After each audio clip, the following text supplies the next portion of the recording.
Демилгелүү айымдар тобу ишкерликти түптөдү. Тажикан Жапарова атайын кыз келиндердин башын бириктирип, жакан тигүү цехин ачкан. Айылдагы буйрутмага жараша кыздын себи жана түрдүү кийим тигилүүдө. Айымдар жөндөмүнө карата кызматтарды бөлүштүрүп алган. Технолог, дизайнер жана экспедитор дагы бар. Чоң айылдын буйрутмасын алып жумуш тынымсыз жүрүүдө. Үйдө отурган бош айылдарды катарына кошуп, аз болсо да кириши табат. Айылда өз бизнесин түптөгөн айымдар көп. Баары бири-бирин колдоп келет. Биринчи биз ушул ишти баштаганыбызда өзүбүз 7 аял 1000 сомдон акча чогултурдук.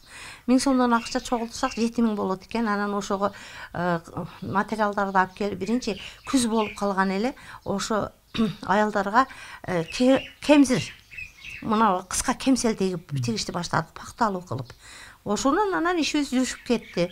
Анан биз коркпостон барып энелер фондуна проект жаздык. Анан 30 000 акча алып туруп, анан машинка алдык, 2 машинка алып ошол ишти баштаганбыз. Биз ишти баштаганда дагы мынтип баштадык да. Элдин арасында эмне аябай керек болуп атат. Илгерде биз жаштык мезгилибизде сарафан деген кийчү элек да. Өзүн тигүү цехине айландырган Махабат айым 20 жыл бала бакчада тарбиячы болуп эмгектенген. Ишкер айымдардын тобунун түзүлүшүн колдоп, жаш кезинен бери кошумча жумуш катары аткарып келе жаткан тигүүчү кесибин ишке ашырган. Үйдө олтуруп иштөө салыштырмалуу жеңил экендигин белгилейт. 40 жылдан бери тигүүчүлүк менен алектенип, түрдүү кыргыз коомуна таандык кийимдерди тиккен. Элеттиктердин аз болсо да муктаждыгына жарап жатканына сыймыктанат. Өнөрүн көптөгөн кыз келиндерге үйрөтүп келүүдө. Күчтөн тайлекмин али дагы эле иштеп жатам. Дагы эле элдин таламы ошо келген элдин баары эле кызыгып бирини көрүп бири экинчиси дагы эле келип атышат. Кичине болсо дагы элге жардамыбыз тийсе, биз өтүп кеткенден кийин дагы ошо элдер биздин ошолордун кылган иши ошондой болсо экен биздин балдарыбыз деген ойлорун айтса экен деген максат. Ошо жаштарды келгенче канча 20дан ашык 30га жакын кыз тарбиялап чыгардым. Келечекке азыр деле келгиле ошо да үйрөтөм, көрсөтөм, билгенимди айтам деп айтам. Тигүү цехти 7 аял эмгектенет. Аймактын окуучуларын мектеп формасы менен камсыздайт. Алгачкы жумушту баштаганда ар бир аял 1000 сомдон чогулткан. Кийин долбоор жазып, жаңы тигүү машиналарын утуп алган. Учурда буйрутма бергендердин саны үзүлбөйт. Сарафан тигүүнү баштадык да. Сарафан тигүү биз элге реклама кылдык. Муну үчүн ар бирибиз бирден бөлүп алып, ар кимин көрсөт. Бирден кийдик өзүбүз.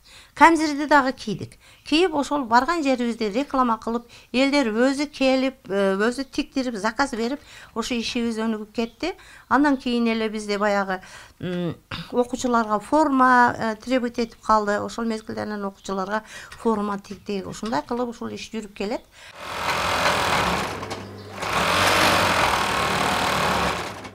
Үй шартында ишкерлик менен алектенип, чоң бизнеске аттанган айымдардын катары көбөйдү. Цехти дизайнер кызматын көрсөткөн Майрамкан Исакова айылдагы кийинүү маданиятына жана мезгилге карап түрдүү кийимдердин дизайнын ойлоп табат. Кошумча кыздын себин даярдап Бишкек шаарына чейин жиберет. Ишкер айымдар тобунун өзгөчөлүгү бири-бирине үйрөтүп биргеликте жумуш жүргүзгөнү. Шаарга барып, башка жактарга барып иштегенге караганда үйдө отуруп эле убактыбыз канчалык үнөмдөлүп неме болгонуна байланыштуу тез жана жакшы бирибиз билбегенибизди бирибиз айтып, бири-бирибизге үргөтүп, ошондой нерселерди кылабыз. Үйдөгү толтура жумуштар менен алек болуп, ошолорду арасында канчалык убактысын үнөмдөп, эме кылганга эң жакшы иш. Акыркы жылдары айымдардын ишкерлик менен алектенүүсү жанданган. Айрыкча элетте үйдө отурган бош аялдар кичинекей болсо да киреше табууга аракет кылууда. Ишкер айымдар билдиргендей, аялдар чакан жана орто бизнести жакшы өздөштүрөт. Абдумалик Базарбаев, Элиман Акбаев, Ош ТВ.